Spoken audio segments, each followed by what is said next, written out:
compartiendo esta jornada informativa aquí en Hable el Norte de RPP Noticias.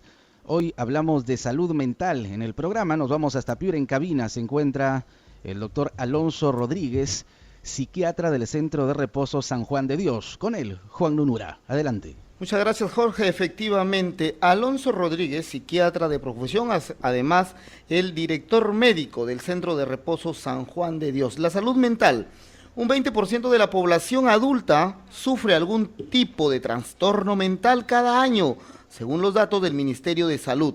De este porcentaje, y esta es la cifra realmente preocupante, o más preocupante aún, solo 1 de cada 10 personas que requiere el tratamiento accede a los servicios. ¿Por qué? Porque no hay un servicio cercano y no reconocen la enfermedad debido al estigma. Teniendo en cuenta que la región Piura cuenta con 1.800.000 habitantes, se calcula que unas 500.000 personas padecen problemas de salud mental. 500.000 piuranos afectados por salud mental. Alonso Rodríguez, muchas gracias por estar aquí con nosotros. Bienvenidos a RPP Noticias. De estos 500.000 piuranos, ¿cuántos se tratan? ¿Cuántos han reconocido la enfermedad y tienen acceso a los servicios de tratamiento? Muy buenos días, Juan. Primero agradecerte la invitación y también a todos los radioyentes. Sí, efectivamente, como bien lo decías al inicio, es un problema realmente grave, ¿no? Una cosa que es importante es que las cifras, ¿no?, más o menos mundiales, hablan de un 20% de afectación de las poblaciones en un problema que requiere algún tipo de tratamiento en salud mental. No obstante, hay condiciones que empeoran aún más esa cifra. Por ejemplo, la pobreza. Nosotros sabemos que en nuestra región de Piura la pobreza está incluso por encima del 50%.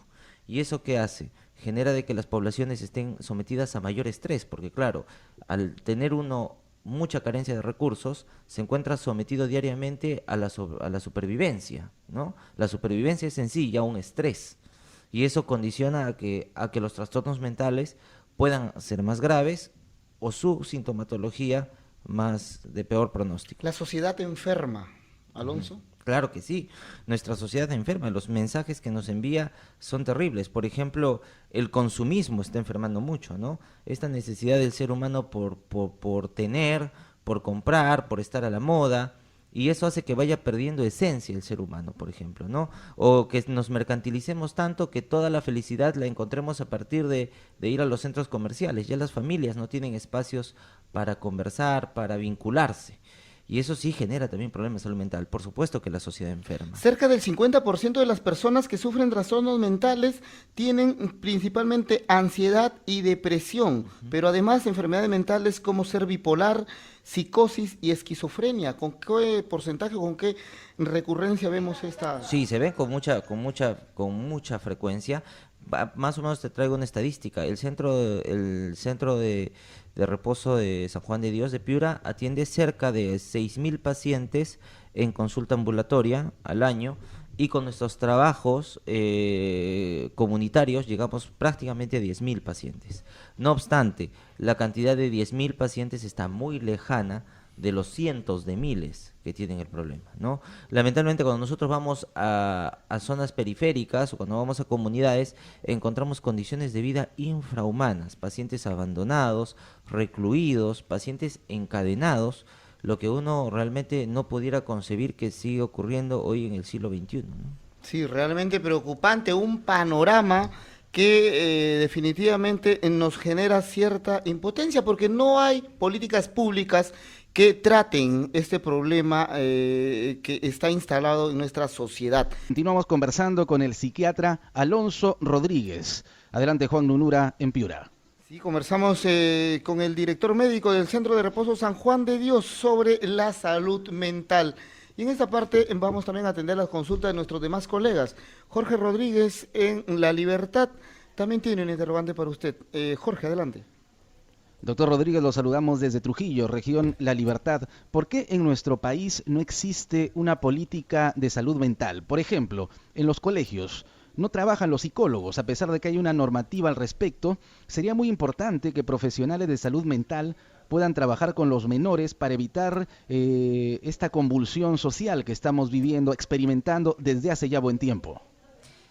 Jorge, muy buenos días, muchas gracias por la pregunta. Creo que la respuesta más obvia y más correcta tiene que ver con el mismo modelo de salud que existe en el país, ¿no? Es un modelo de salud que, para empezar, está fraccionado, que no ha implementado de una forma, digamos, valga la redundancia, amplia, ¿no?, la atención de salud en todos sus aspectos. Y claro, cuando llegamos a esta disquisición de proveer a la población de salud física versus salud mental, la mayor parte de la gente, por la urgencia que implica la salud física, se decanta por ella. Y no olvidamos de que si no atendemos la salud mental, a lo mejor no tendremos un problema de muerte inminente en el momento, la mayor parte de veces, que también habrán muertes, por supuesto, por temas de salud mental. Ya conocemos los casos de suicidios, feminicidios, violencia familiar, que son terribles, y de bullying incluso. Pero, claro, al no producirse una muerte inminente, digamos, de alguna manera las responsabilidades del Estado, de los gobiernos regionales, se van quedando en el olvido, y el problema social lo tenemos incubando, ¿no? Finalmente llegamos a tener cifras tan escandalosas como la violencia familiar, que nos desborda, y los estudios dicen que hoy día en el Perú existen entre 60 y 70% de hogares que tienen violencia intrafamiliar. Entonces, tendría que ver, yo le respondería, un modelo de salud mal implementado, y que el día de hoy la salud se ha mercantilizado, de tal manera que se ha venido a convertir en una especie de negocio, con una proliferación de clínicas y no con un enfoque verdaderamente de derechos humanos sobre la salud de la población. Desde Chiclayo, Lambayeque, también nuestro compañero Froilán Chuquisuta plantea un interrogante. Froilán. Claro que sí. Buenos días a nuestro invitado. Bueno, refiriéndonos un tanto a este aspecto obsesivo que casi no lo notamos como una especie pues de mal, ¿no? Y usted se refirió hace un instante a ello. Nuestro afán por estar comprando, por dejarnos llevar por el consumismo, porque nos da placer, nos hace sentir ante los demás bien y que le damos a nuestra familia lo que se merece, entre comillas, ¿no? ¿Cómo en una familia evitar esos altos índices de consumismo superficial si tenemos enfrente pues un televisor que nos está bombardeando con la publicidad, tenemos la internet libre y a disposición para muchos de nosotros que somos padres? Una señal de confort es cada habitación de nuestro hijo con su televisor, ¿no? Y eso no nos damos cuenta que nos expone a que ellos mismos escojan la programación sin supervisión, ¿no? ¿Qué podríamos hacer para evitar este tipo de consumismo y no estar tan expuestos? Muy buena pregunta, Froilán. Un saludo por allá. Bueno, principalmente hay dos cosas que hay que hacer, ¿no? La primera es cuidar mucho de los vínculos de la salud mental que haya entre la familia. Las familias, cuando se disgregan, se separan, se aíslan, empiezan a disfrutar separadamente de estos, digamos, estímulos que brinda a veces la televisión y claro, se produce una ruptura en la vinculación familiar. Y eso es importantísimo, porque en la medida en que haya vínculos familiares, la familia va a poder encontrar actividades más provechosas para llenar y para divertirse, para ocupar esos espacios que tiene de tiempo. De un lado es eso, es la vinculación familiar que nos convierte en seres, digamos, con una mejor autoestima y que no decidimos por diversiones que a lo mejor que sí pueden generar placer, pero que son profundamente autodestructivas. Y la segunda parte, aparte de la vinculación, tiene que ver con la educación, ¿no? No todo lo que genera placer es bueno, o sea, hay que educar en ese sentido bien qué tipo de actividades placenteras son provechosas y edificantes y qué tipo de actividades placenteras pueden ser profundamente autodestructivas. Y de eso ya lo tenemos pues muchísimo, como bien habían dicho, el consumismo o esta cultura, digamos, entre comillas, basura, que como ya sabemos, pues se ha implementado a nivel televisivo y en todos los casi los medios de comunicación. En Tumbes, Rosario Rodríguez planteará un interrogante a nuestro invitado y dará a conocer los números para que la población se comunique con nosotros. Rosario. Sí, Juan, muchas gracias. El teléfono que pueden llamar nuestros oyentes es el RPM, numeral 536529.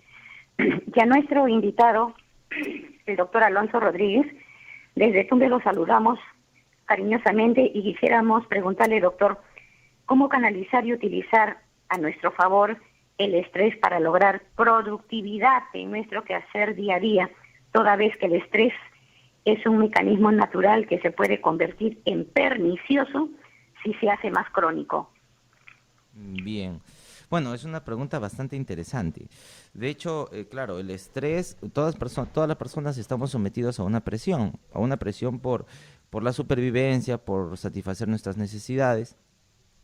No obstante, cuando esa presión, digamos, se desboca, dejamos de poderla controlar, ya es una presión que se convierte en una ansiedad patológica y que necesita, por lo tanto, tratamiento. Yo haría de una pequeña salvedad en lo que acaba de decir. Tanto esto de elevar nuestra productividad es algo que tenemos que reevaluar, ¿no? ¿Por qué? Porque si nosotros vemos un poco alrededor del mundo, ha habido sociedades obsesionadas con la productividad cuya salud mental se ha deteriorado muchísimo. Y pongamos un ejemplo, Japón, ¿no? Corea del Norte, que son sociedades que tienen un altísimo grado de suicidios, de conductas autolesivas, ¿no? De adicciones. Entonces, el ser humano no es una herramienta solamente de producción, el ser humano también es una herramienta de realización personal. Entonces ahí tenemos que equilibrar un poco lo que es la realización personal, lo que es pasar tiempo con la familia, lo que es vivir, lo que se llama el buen vivir, y de otra parte también trabajar y producir, ¿no? Hay que buscar equilibrar esas dos partes. Bien, muchas gracias. Entonces, Alonso Rodríguez, psiquiatra y director médico del Centro de Reposo San Juan de Dios de Piura, sobre salud mental.